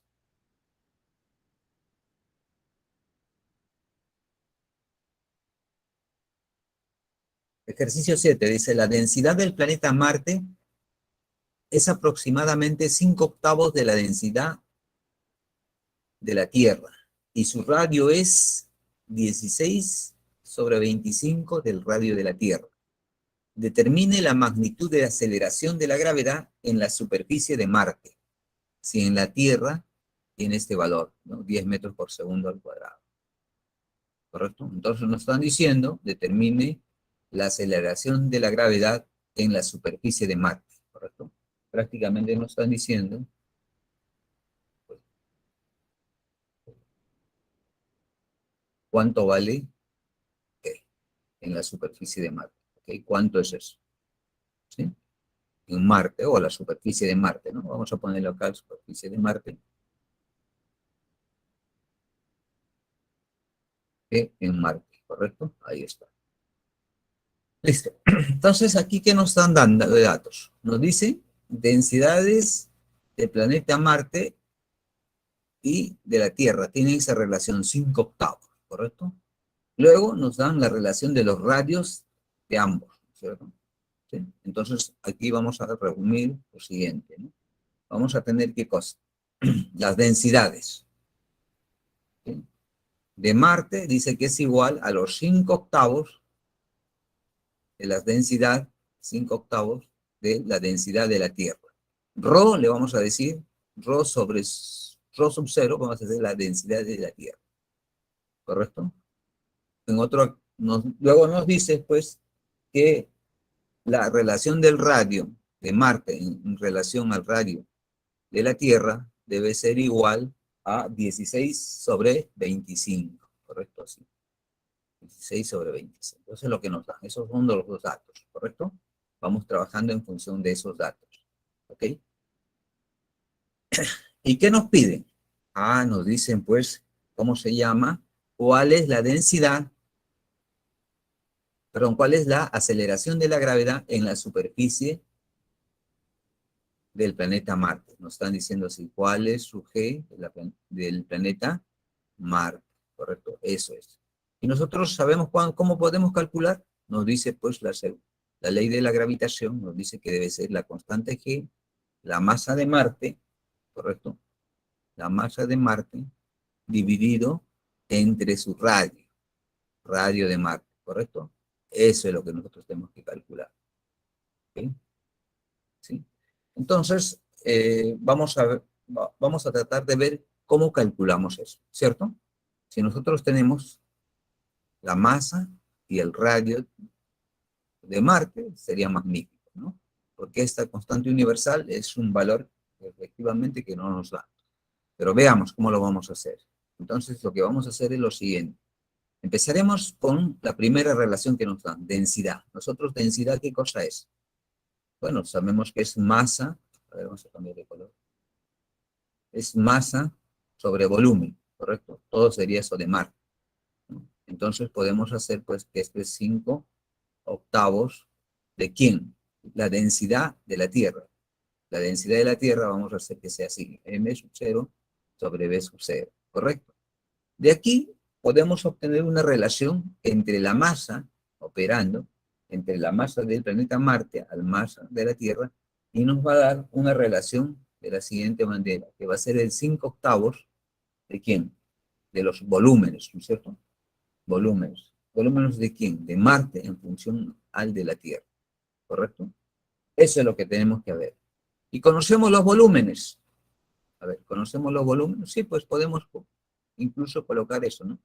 5 octavos, los volúmenes, ¿cómo son? El primer caso sería 4 tercios de pi por el radio. En este caso sería el radio de Marte, ¿no es cierto?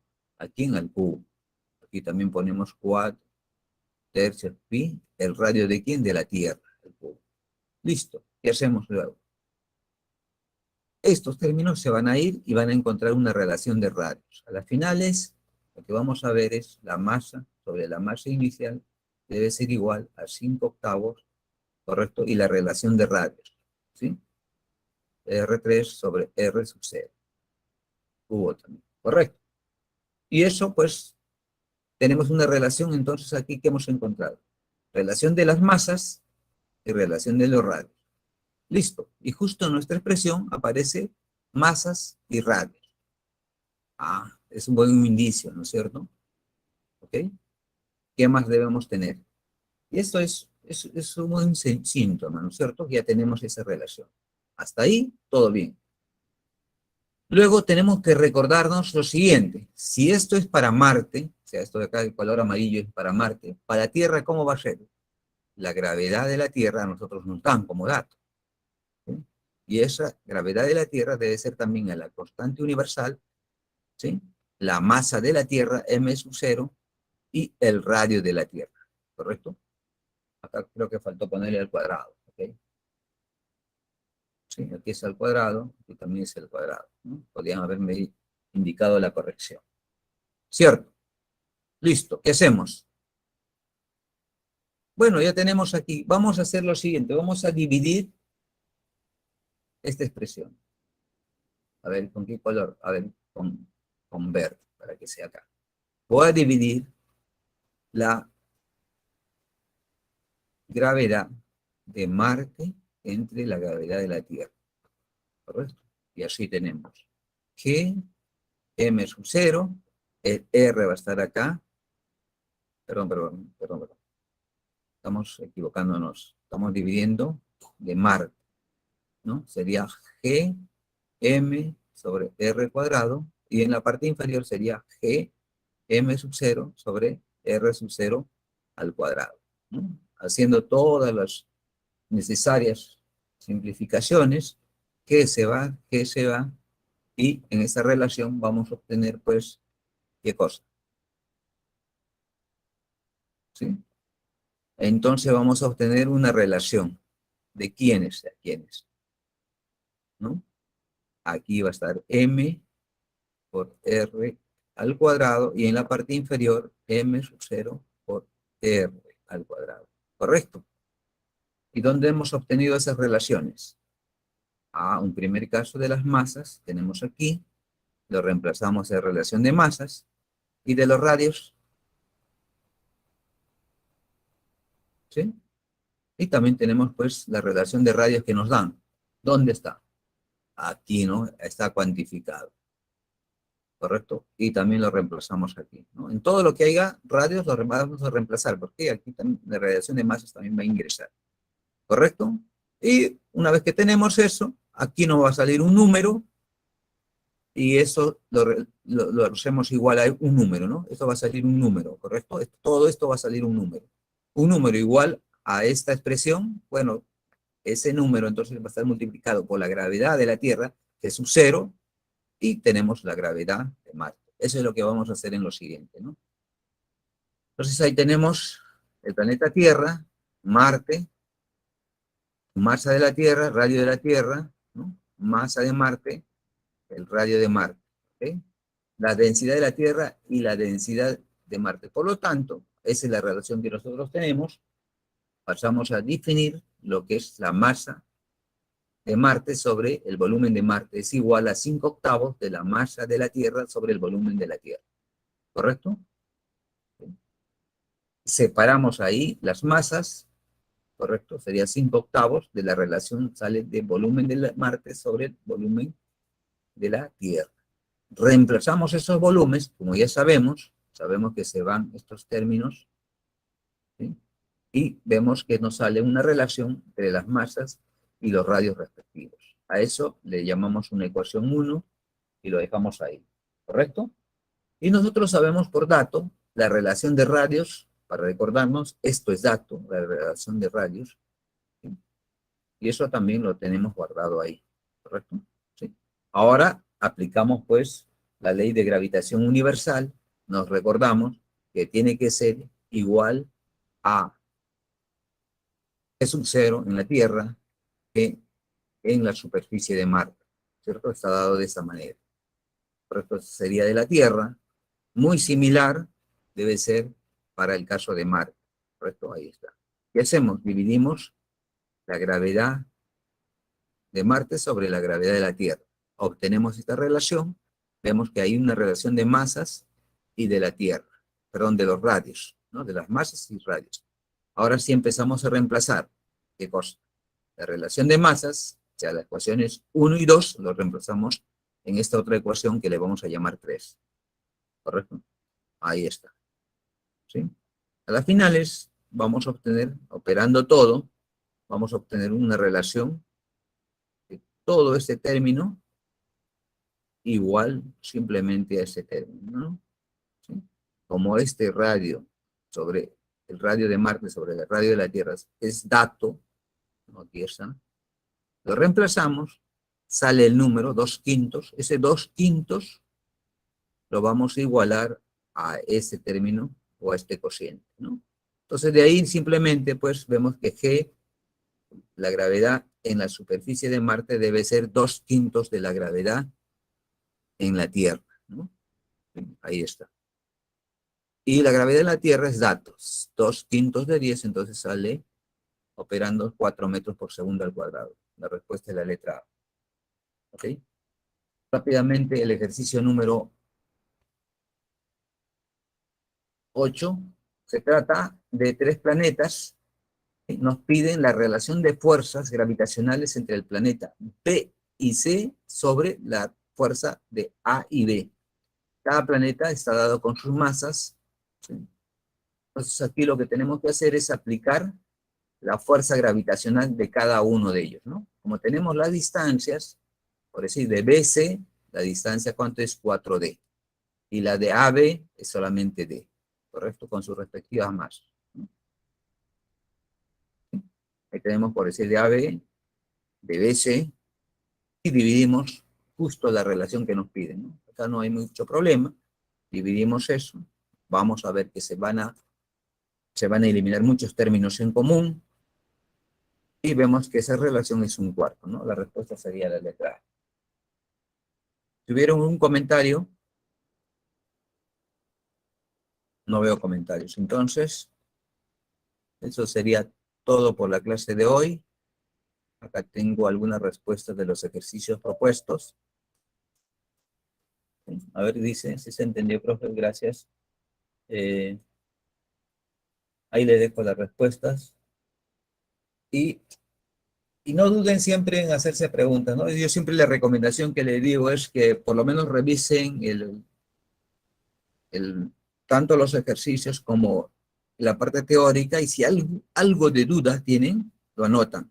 Y yo expongo la teoría, entonces le quedó siempre alguna duda de todo lo que anotaron, entonces lo preguntan ahí, ¿no? Lo mismo de los ejercicios, para que ya no se quede para siempre, ¿no? Ok, nos vemos, jóvenes.